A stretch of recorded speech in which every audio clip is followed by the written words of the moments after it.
Yeah.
choose to read from another biography of Srila Prabhupada, from another servant, we call Shruta Kirti Prabhu, who was a servant serving Srila Prabhupada during the longest time. He was a servant during a few years, and there is a lot of nectar there to go into the intimacy of Srila Prabhupada, how Srila Prabhupada was behaving on a day-to-day basis. Everyone understand English? Yes. So, okay.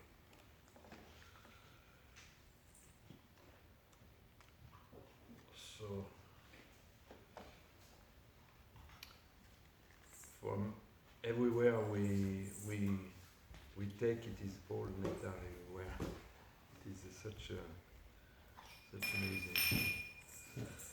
So,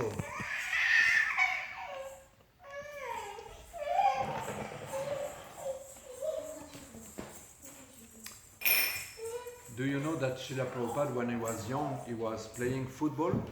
Oh, really? That's amazing. Do you know which post he was playing? Which what? Which post? Defender. Defender? Goalie. Huh? The one who does the goal. Goalie? I don't know. You don't know? Okay, I will read and we will get to know. It was one day, Srila Prabhupada and a few disciples, they were walking in Calcutta. It was September 24th, 1974.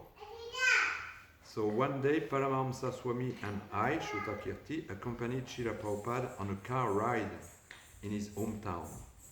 Passing a playground, Srila Prabhupada pointed to a field, smiled and said, "I played football when I was young. I would be the goalie." Good. Because I was lazy, he said. I didn't like to run around. That was the position I liked.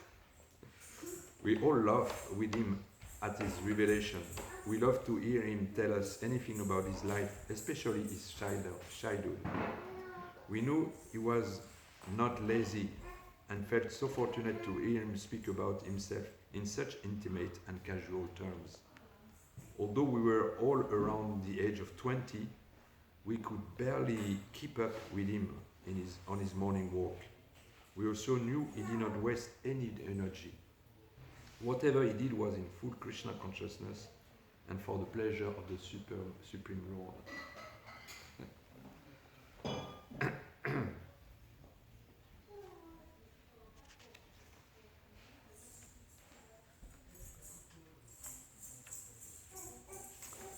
At the time when Shruta Kirti was serving Srila Prabhupada, he got to learn about his wife gave birth. Do you know what is the name Srila Prabhupada gave to this boy? Okay, it's a well-known name again. One afternoon of October 8 in Mayapur, I received an exciting telegram. My wife had delivered baby boy on October 6, 1974 at 4:15 a.m. I consider it to be especially auspicious because Mongol Arati started at 4:15 in Mayapur.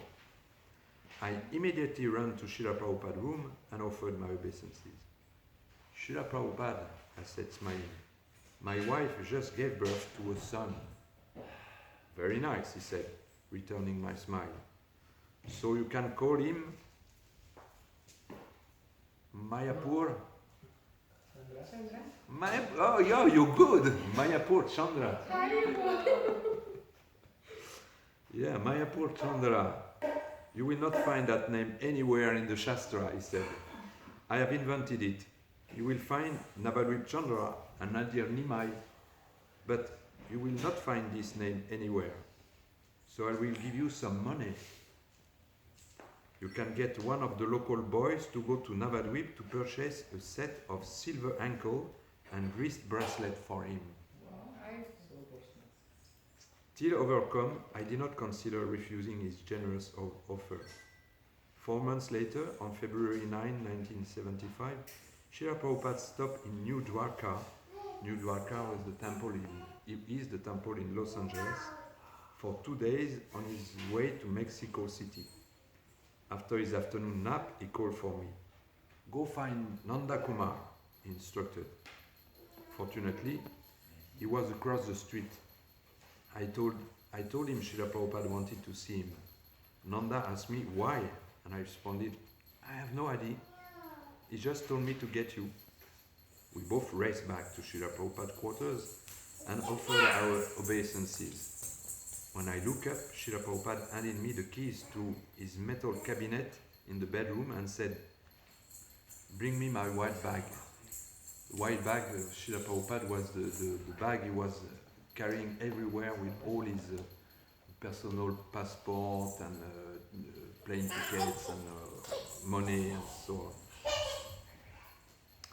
So I gave him the bag and we both sat before him, having no clue what was about to happen next.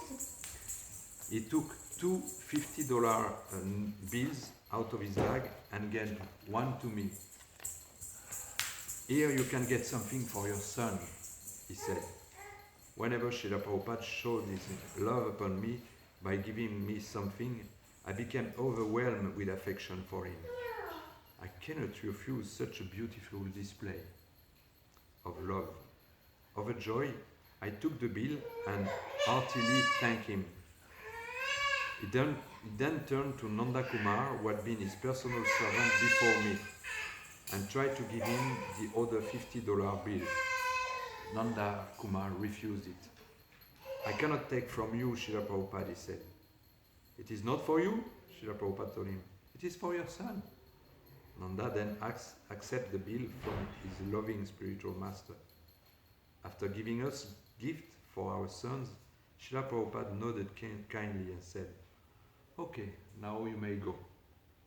We offered our obeisances and left his quarters, discussing how fortunate we were to have such an amazingly generous spiritual master. Srila Prabhupada, many times you gave me articles of clothing, taking care of me in every way. I never thought you owed me anything for the service I did. After all, you gave all of us the greatest gift, the opportunity to develop our love of God. The personal attention you blessed us with, however, was another one of your priceless gifts. You set such an amazing example. Although you are our spiritual master, and as such should be treated as the Lord himself, still you serve us by providing all our necessities. When will the day come I will see my God brothers and God sisters as Prabhu and offer them my respect, instead of fighting over the proper way to honor and serve him. So the spiritual master is a very special position, and as it is said, as we heard from it was yesterday. Gorari yesterday was reading about this special position of Srila Prabhupada, and we must always remember that to be very respectful toward the spiritual master when, especially when we are close to him, and it's the manifestation of the Lord. Sometimes we may look and see as an ordinary person, just like everyone else. But because of the service he accepted is non-different from Krishna and must be respected as such. That's why the devotees, they were not keen on accepting gift from the spiritual master, because we already get everything from you. How can we get something? We have to serve you and give to you. But the spiritual master is so personal with us sometimes that he is taking care very nicely of us. Just like he provided so many temples all around the world, like this one, and sometimes we take it for granted that, oh yeah, it's okay, it's normal. But no, it's the grace of the spiritual master that he received us in his house, in a house where he's worshipping the Lord, and he's giving us opportunities, very special opportunities to serve the Lord. There's another pastime, very interesting, this one also. Srila Prabhupada It was October 10, 1974 in Mayapur, India. Srila Prabhupada benedicted the devotees in Mayapur with his association during October, month of Kartik, like we are today. It was an especially pleasant time of year in India. Srila Prabhupada and his entourage stayed on the second floor of the mandir, which was furthest from the road. Srila Prabhupada's quarters consisted of 2 rooms, and his entourage stayed in another 2 rooms. There was a large bathroom facility at each end of the building. In each bathroom were 4 shower stalls and 4 toilet stalls. One afternoon, Srila Prabhupada was giving darshan in his sitting room, and I was cleaning Srila Prabhupada's bathroom after his Divine Grace shower. The entire bathroom facility was exclusively used by His Divine Grace for the duration of his visit. As I walked past the first toilet stall, a huge 6-foot-long cobra quickly shitted past me into the stall. Terrified, I raced out of the bathroom as fast as my shaking body could run. I did not want to create a big scene and interrupt Srila Prabhupada's darshan. In spite of my inhibition, Krishna ordained that the first devotee I happened upon was Bhavananda Maharaj. This was in Mayapur? In Mayapur. My heart was racing. Bhavananda, Bhavananda, I said, there's a snake in Prabhupada's bathroom. It went right by my feet and just missed me. Of course, my plan to keep calm and not create a disturbance was obviously not what Krishna wanted. So he engaged Bhavananda Maharaj in the drama. Bhavananda loudly burst into Srila Prabhupada's sitting room with his arms flailing. "Oh, Prabhupada," he dramatically exclaimed, "there is a snake in your bathroom. We need help. Let's call Rasaparayana." Rasaparayana was known as the big strong temple Kshatriya. "Come on, let's call Rasaparayana," Bhavananda yelled as we ran out of Srila Prabhupada's quarters. We effectively terminated Srila Prabhupada's tranquil darshan. Srila Prabhupada and his disciples left the room and went on the veranda. A couple of devotees went into the bathroom to search for the serpent, while the others stayed on the porch. Srila Prabhupada was undisturbed and quietly chanting japa, walking back and forth on the veranda. It must have been left by someone from the Gaudiya mat, Bhavananda speculated. Otherwise, how could be the serpent get up on the second floor? Others agreed, saying it was not possible for a snake to appear on an upper floor without being planted. Some theorized that perhaps it was a communist plot. Since I was a visitor to this sacred Mayapur Dham, I was not knowledgeable of the local political scene.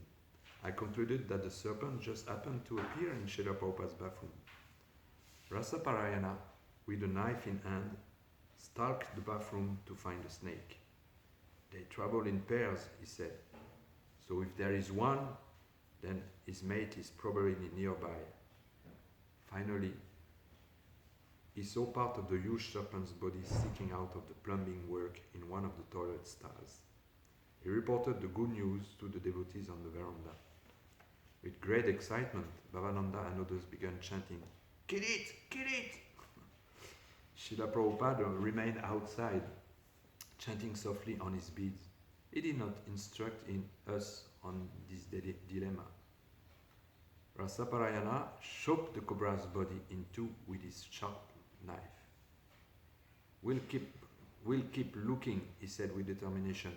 "There must be another one." The devotees began to realize that the snakes probably came up to the plumbing. It was not a communist plot after all. Several anxious minutes passed as we searched for the other intruder. Rasaparayana finally spotted the mate in the network of pipes behind the toilets. Having been discovered, it quickly slithered down the pipes and was never seen again. After everyone settled down, we went back into Srila Prabhupada's sitting room. And he told us, sometimes the snake's mission is to kill a certain person. They will not stop until they succeed.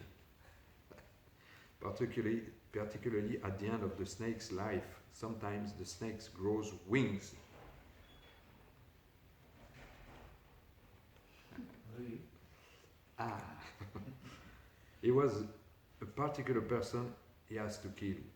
He has a particular person to kill. The snake will kill that person and then it goes off to die. You remember the story of Maharaj Parikshit? Maharaj Parikshit was cursed to be killed by a snake, and the snake was with wings. And Srila Prabhupada goes on. One evening, Srila Prabhupada pointed out a particular sound in the stillness of the night. Hear that sound? He asked. That is the snake bird. It has a special sound. All the devotees become very quiet in hopes of hearing it again. I became a little frightened, wondering if I was next. That evening, in Srila Prabhupada's bedroom, I gently massaged his legs. The room was quiet and dark. So Srila Prabhupada used to get massage in the morning before noon and in the evening, every day. So I was massaging his legs and the room was quiet and dark. So what shall I do if I am here and the snake comes? He asked, laughing. Only one snake has been killed. Perhaps the other will come and get me tonight.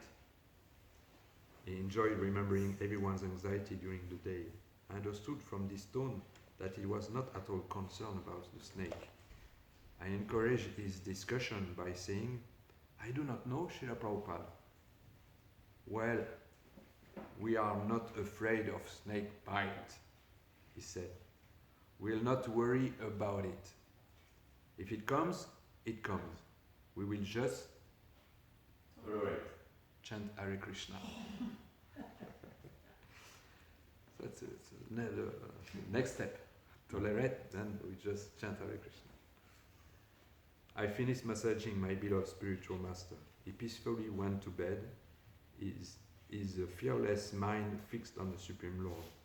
I, on the other hand, went back to my room concerned as to the whereabouts of the other snake.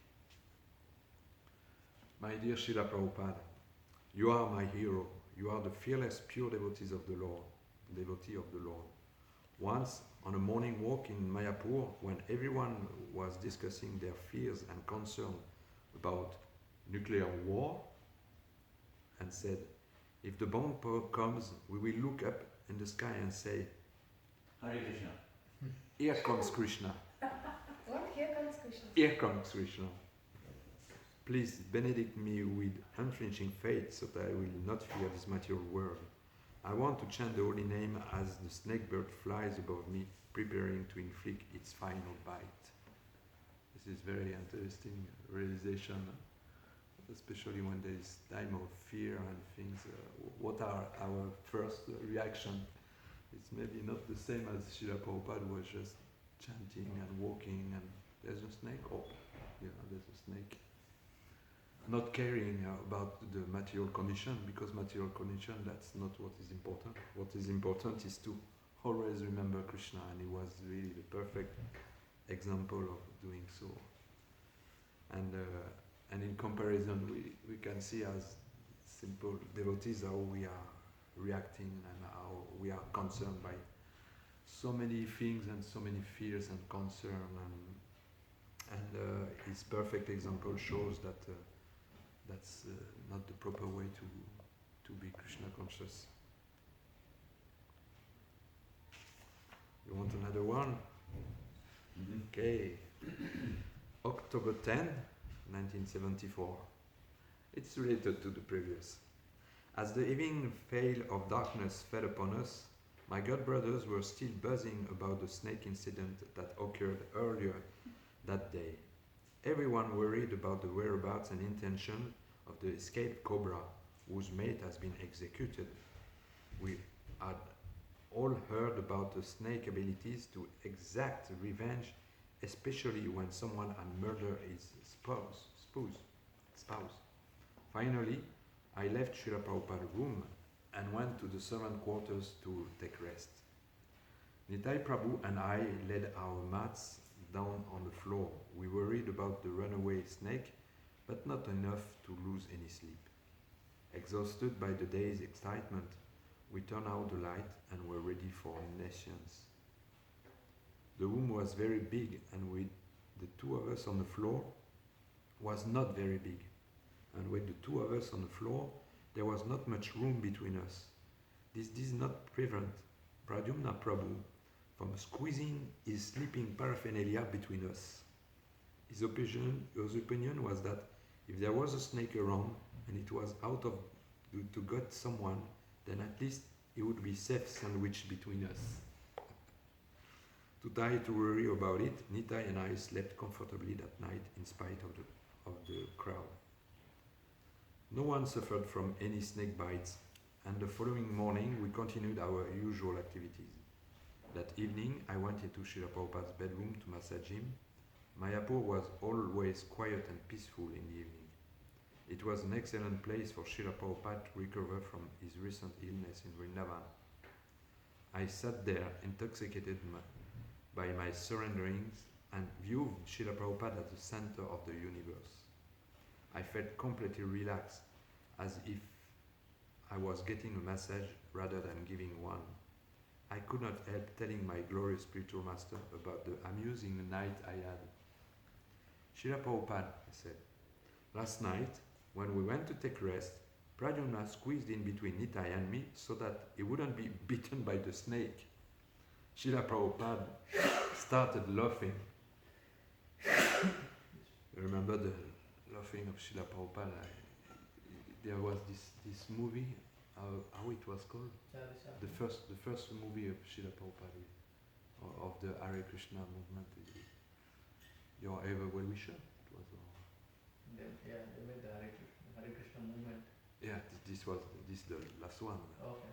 And in this movie, you can see Srila Prabhupada speaking. He's in Vrindavan and he's speaking about Vrindavan and he's showing like that, and he has eyes like that, and he's laughing like anything. And every devotee, they were saying when Srila Prabhupada was laughing, it was like an ocean of emotion, and it was very powerful.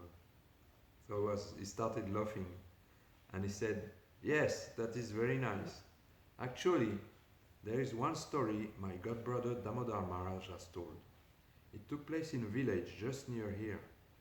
He said there was an infant, and that child was cursed by someone to be bitten by a snake. There were 5 family members, and when they took rest, they surrendered the infant to protect him from any potential snakes. The infant would lie in the middle of the bed, surrounded by family. One night, the snake came into the room and quietly slithered around each of the sleeping family members and bit the infant, killing him." So that is the way it is with the snake. If you are destined to be killed by a snake, it doesn't matter what kind of protection you try to arrange. The snake will kill you. But we do not worry about such things. If Krishna wants to protect us, no one can harm you. And if he wants to kill you, then no one can save you. Hare Krishna Rakeke, Rake Krishna Mareke. Alright, you go take rest, he soon instructed. I left his bedroom feeling completely safe, hanging onto those 2 golden lotus feet, flagrant as the sandalwood tree, situated at the center of the universe. I found shelter from all danger. Srila Prabhupada, I pray that you will always allow me to remain connected to you. This world is such a dangerous place, as the cobras of doubt and temptation pass daily in front of my consciousness. You easily slay them. Please be merciful to me and shield me from the serpents constantly invading my heart. I take shelter of your lotus feet.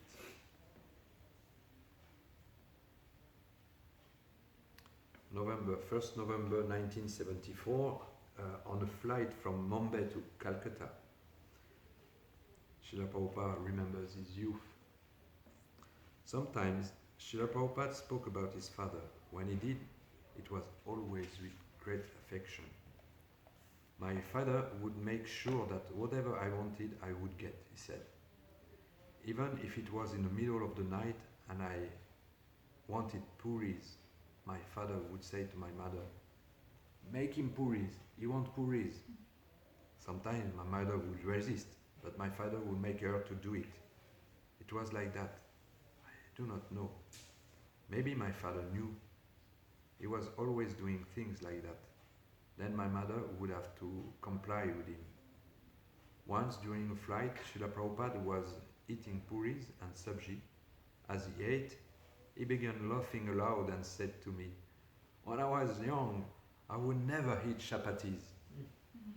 I was very spoiled. They were not good to me. I had to have puris. Whenever my mother cooked for me, I had to have puris. Even later, when I was a businessman." He stopped talking for a minute, but it was only to laugh again. He was very pleased and enjoyed telling me what a rascal he was. Sometimes it was very embarrassing because I would go to people's house, he continued. They would have me over for dinner and they would give me chapatis. Srila Prabhupada's eyes grew very large as he expressed his dilemma. I could not eat them. At the same time, I could not refuse. I did not know what to do. What could I say? "I'm sorry, I did not eat chapatis." Then they would think, "Oh, you are superior. You have to have puris." So it became very awkward. Sometimes I would go out and I would eat them. It was very difficult for me to say, "Oh, I just did not like them." Srila Prabhupada never stopped smiling and laughing as he described his mischievous activities. Around the time I acquired a servant, he said, he kept trying to get me to eat chapatis. Once he insisted, "I want you to try them. I want you to let me make your chapatis. I'm sure you will like them."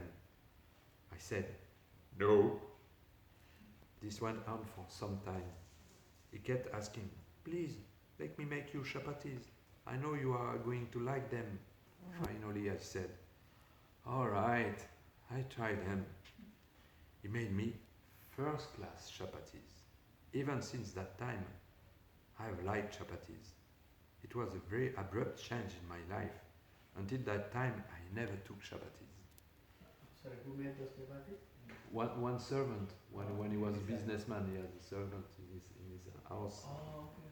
And the servant wanted to make his chapatis because he knew how to make it first class. So Srila Prabhupada had a change of mind at the time. It is difficult for me to put into words how beautifully animated Srila Prabhupada was while telling this story. He expressed the emotion of each individual as he joyfully unfolded the plot of the story. His eyes became large as he expressed their alarm with his superiority. Whenever he talked about his youth, it felt to me that it did not happen very long ago. He took great pleasure in speaking about it with his disciples. Thank you, Srila Prabhupada, for allowing me to enter into your childhood pastime. It was only due to your kindness that I witnessed such glorious activities. I needed so much from you, and you kindly gave it to me. I am forever in your debt. It is very interesting as it escaped from his lips as he's mentioning that maybe my father knew. Yeah. It means that Srila Prabhupada was always behaving very, very humbly. He was never claiming I'm a servant of Krishna, coming down from the spiritual sky, but he was surely aware of that. And because he was so much conscious of Krishna Balaram, he was like seeing them in any form he was seeing. But he was never behaving and claiming respect regarding this position and this nature. But There he said that maybe my father knew who I am, it means. So another one, huh? This is nectar from the beginning to the end, it's there is like 198 or how much? 175 stories like that. It is what is the difficulty from Shuta Kirti. So and every it's really Srila Prabhupada pastimes and very intimate pastimes. How he was behaving, how he was doing regarding this situation, that situation. There was some pastime which are very interesting.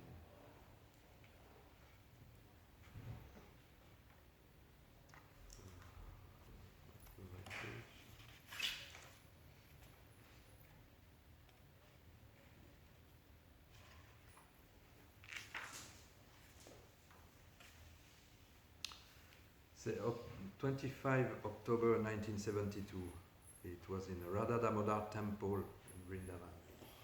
Radha Damodar Temple, this temple where Srila Prabhupada was staying in Vrindavan, in this little room that we can visit, and where there was a window and he was seeing the Samadhi of Rupa Goswami. And so when they came the first time in India with a large group of devotees, he was giving lecture from there. And at that time he gave a very nice seminar on nectar of devotion. If you happen to listen to this special seminar, is giving very sweet presentation of Krishna consciousness, very detailed and it's very very special seminar. It's called Nectar of Devotion series.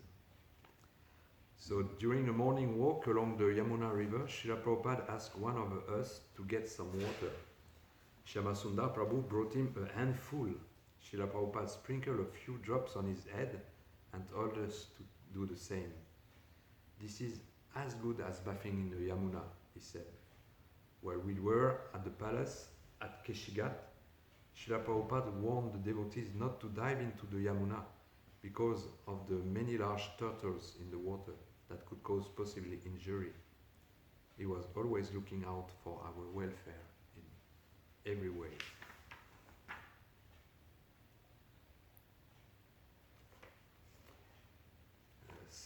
November 1972, Radha Damodar Temple, devotees. Srila Prabhupada, it is very difficult to control my mind when I chant. It wanders. This is a good question, isn't it? Srila Prabhupada, so what is the controlling of mind? You have to chant and hear. That's all.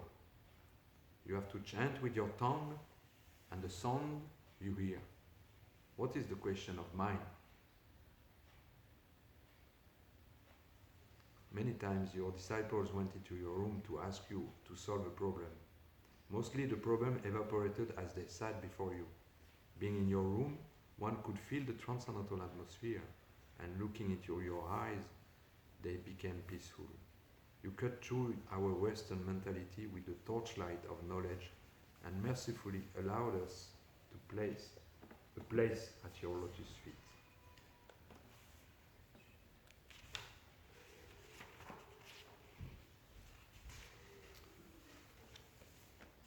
Do you want a monkey pastime?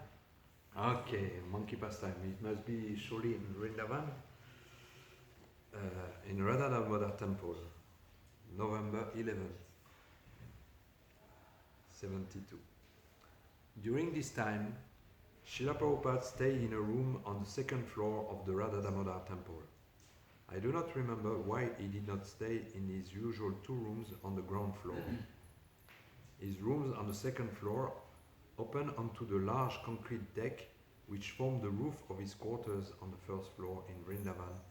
Most of the buildings are made of brick and concrete, so the roof is usually a flat, smooth area of concrete that can be used for many purposes.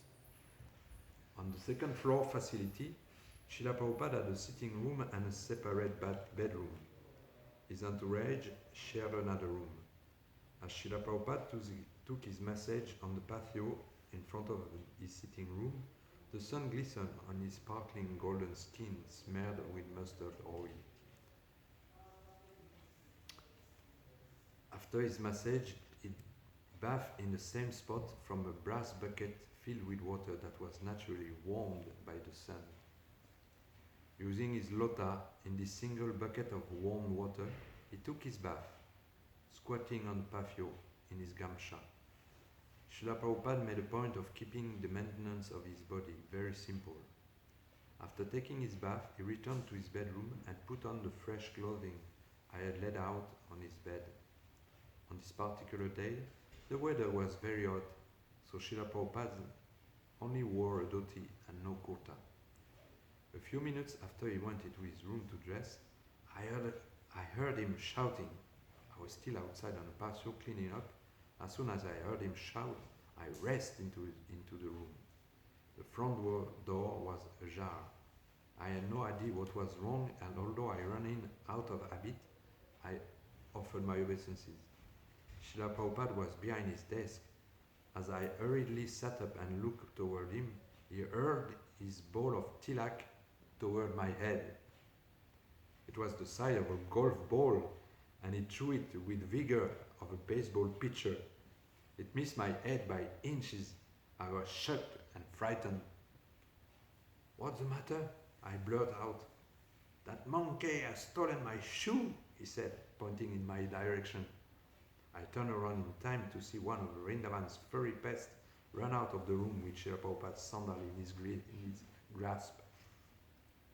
Monkeys were prolific in this part of the dam and were always looking for a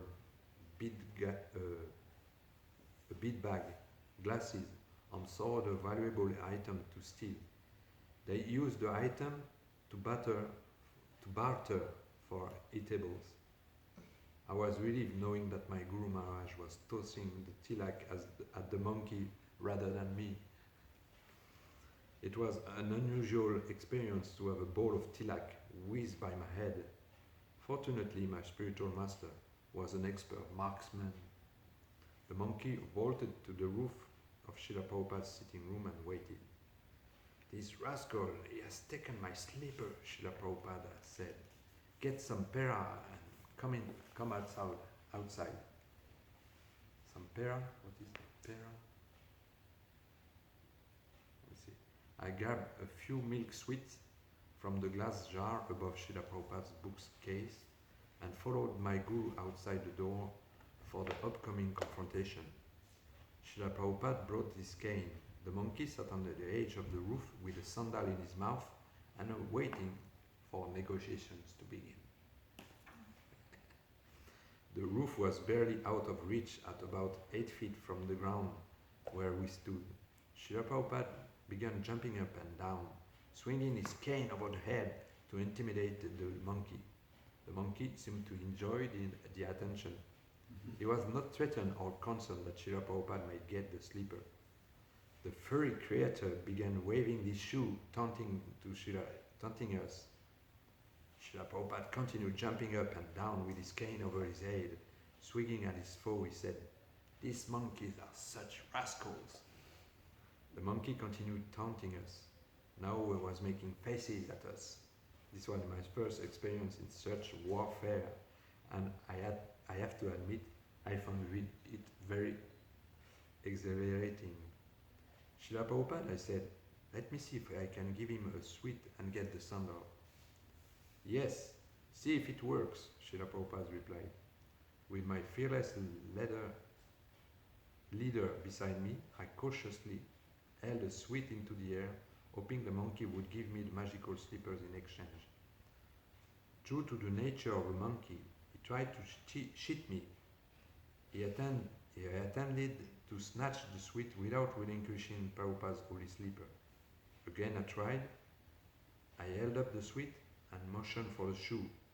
The monkey started to deliver the slipper with one hand and reached for the sweet with the other. Convinced I was successful, I let down my guard. In front of my beloved Guru, I was prematurely proud of my anticipated success.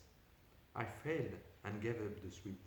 Unfortunately, the menacing monkey did not surrender the sleeper. To my chagrin, I managed to lose 3 sweets to the enemy without getting close to retrieving the lotus sleeper. At this point, the monkey began chewing on the heel of the sleeper with gusto. He managed to tear some clothes from the heel and put a number of teeth marks on it. Srila Prabhupada was not amused with his aggressor's demolition. Forget it, he said. He has ruined the shoe. His Divine Grace went back into his room and prepared for our lunch. I started to follow him into the room. I looked up and saw the monkey drop the sandal at his feet and run away. I guess he understood it was not of no use to him if it was of no use to us. I figure I might as well get the sleeper, so I called for Girish, Ayagriva's son, and asked him to go up the stairs to the roof and get Srila Prabhupada's sleeper. Girish was about 10 years old and eager to help. I watched from below at Girish headed for the sleeper. Just as he bent over to pick it up, a ruthless gang of monkeys came from nowhere and attacked him. They scared the heck out of him. One monkey started to swing at the young boy. Girish screamed, "Shrutakirti, Shrutakirti!" I looked about and saw a bamboo stick. I threw it to him. As soon as he grabbed the stick and started swinging it, the monkeys hastily retreated. Girish grabbed the slippers and raced down the stairs with the beast hot on his heels. Girish gallantly delivered the slipper. I brought the slipper back to Srila Prabhupada because he had worn these slippers for some time and seemed to be very fond of them. He had others to choose from, but he favored this. I showed him the torn slipper. It doesn't look so bad, Srila Prabhupada said. Get some glue and see if you can repair it. I took it back to my room and mended it to the best of my ability. I hurried back to Srila Prabhupada's room with the saved slipper, offered my obeisances, and showed him my handiwork. With a smile on his face and a nod of his head, he said, "That's all right, I can still use them." 2 weeks later, we were in Hyderabad staying at the home of Mr. Pitti, a very wealthy life member. One day, Mr. Pitti noticed Srila Prabhupada's slippers. I explained to him what happened. "I would love to get Srila Prabhupada another pair of sandals," he said. I told him I thought it was a great idea. He sent a servant to pay a pair of sandals. When the new sandals were presented to Srila Prabhupada, he accepted them graciously, but later told me, "I cannot wear these, they are made of leather." He continued to wear his damaged sandals for weeks until we arrived at another temple.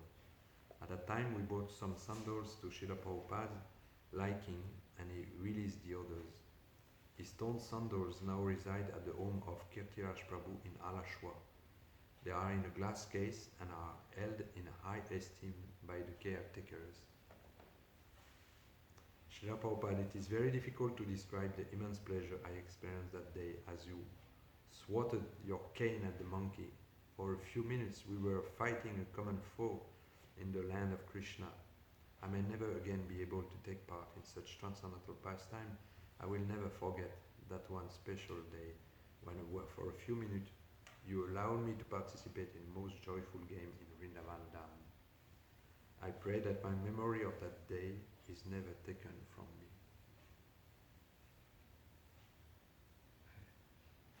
Static, huh?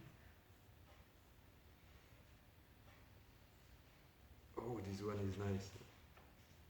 Is it long? This one is nice. It was in Ahmedabad, India, 12 December 1972.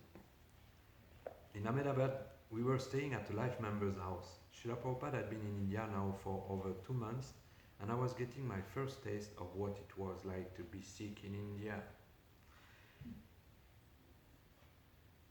He would give lecture every evening at the Pandal. One evening during Srila Prabhupada's lecture, I felt very weak and feverish. I could not keep my head up, and I was nodding. At the time, I had no idea what was wrong with me. I never felt so ill. Srila Prabhupada stopped his lecture and looked right at me. Wake up, he told me. If you require sleep, go and sleep. That was all I needed. I tried hard to keep my back straight and head up for the rest of the lecture. I made it through without any other incident. I do not remember ever feeling so sick. After the lecture, I went into Srila Prabhupada's room and said, I do not understand what is wrong with me. I feel very ill. I never get sick. I haven't been sick in years. Srila Prabhupada looked at me with surprise. Really? That is very wonderful, he said. To be sick and in difficulty is the natural condition of life. You are very fortunate. In the material world, one is normally diseased. He mercifully told the lady of the house of my condition and asked if she could help take care of me. She put me in a bed in the master's bedroom and made me a bowl of tomato soup. Srila Prabhupada came in to make sure I was okay. I felt better knowing how much he cared about me. She then called in a homeopathic doctor who gave me some small round sugar pills from his black medical bag. The next morning I felt stronger and continued with my service. 2 weeks later, we were in Bombay staying at Kartikeya Mahadeviya's flat. It was the life member who was receiving Srila Prabhupada at the time of the building of Bombay temple. Just before the sun rose, we left in the ambassador car to where Srila Prabhupada often took his walk while he stayed here. We were all walking around the waterfront as the sun peeked over the horizon. Within a few minutes, Shyamasundar Prabhu looked into my eyes and started laughing aloud. Before I could ask him what was so funny, he said with a smile, "Boy, are your eyes yellows? You have jaundice." I did not know what it was, although I heard Srila Prabhupada speak about it in lectures when he used it as an analogy for our material condition. He said when we have jaundice, the cure is to take sugar, yes. Sugar candy in water. It will taste bitter, but as you become healthy, it will taste sweet. Shyamasundar explained all the symptoms to me. Finally, the weakness I had been feeling for the past few weeks made sense. Now diagnosed, I felt worse. I dragged myself along for the rest of the walk. After returning to Kartikeya's flat, I walked into Srila Prabhupada's room and offered my obeisances. "Srila Prabhupada, I have jaundice," I said with alarm. He looked at me surprised and said, "Oh, what are the symptoms?" My urine is dark," I explained. "I have no appetite and feel very weak." He said, smiling. "Perhaps I have jaundice also." He had such a sense of humor, again reminding me of how being sick is the normal condition in the material world, and also letting me know how the body feels when it becomes old. Srila Prabhupada knew very well the symptoms of all disease.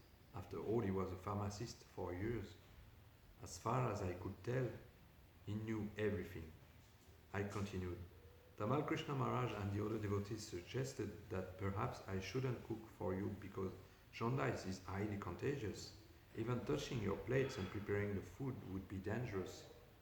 "No, that's all right," he said with a smile. "Do I have the strength to do your service?" I said I did. He then said, "You go ahead and do your service. There is nothing to worry about."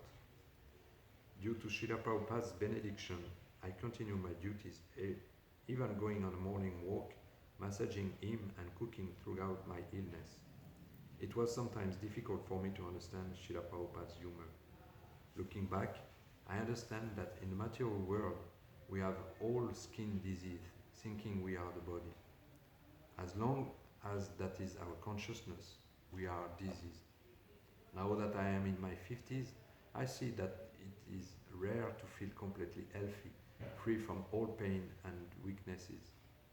When I visited Kartikeya and Maya Devia's flat in November in 2005, I was told more about the mercy of my spiritual master. I was looking at Srila Prabhupada's typewriter and talking with his son, Kirtan. We were having such a nice time. Meanwhile, Kartikeya's wife, Gauri, was talking with my wife about how endearing Srila Prabhupada was, how he would ask her to make him puffed rice and hot milk in the evening. Then she said that Srila Prabhupada advised her not to give more than 4 chapatis at lunchtime because my digestion, to give me more than 5 chapatis at lunchtime because my digestion was not good due to jaundice. Was so caring, Srila Prabhupada. Srila Prabhupada, you have always taken such good care of me and continue to do so. As time goes by, I experience your mercy more each day. It comes directly through you and your disciples. I am happy knowing you will never forget the jaundiced servant. Okay. This is time to go on serving Srila Prabhupada. Srila Prabhupada Patita Pavan ki jai. Jai Gaura Premanande. Hare Krishna.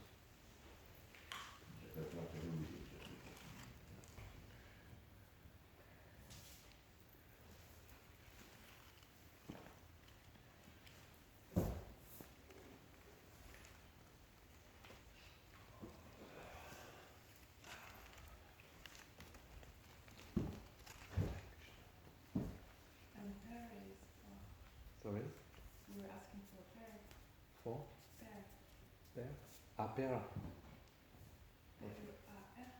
P-E-R-A. In Portuguese is the fruit. Pera is the pear. Ah, pear. Pera. Non, pear. P-E-A-R. It's a pear, c'est une poire, mais c'est P-E-R-A. It's maybe some sweets. Pera. C'est pera ou pera? Comment vous l'avez dit? Pera. Pera. Ça doit être un fruit local. Ah. C'est quoi le nom de la série que vous avez fait? Comment? Vous avez dit le nom d'une série à écouter. Nectar of Devotion.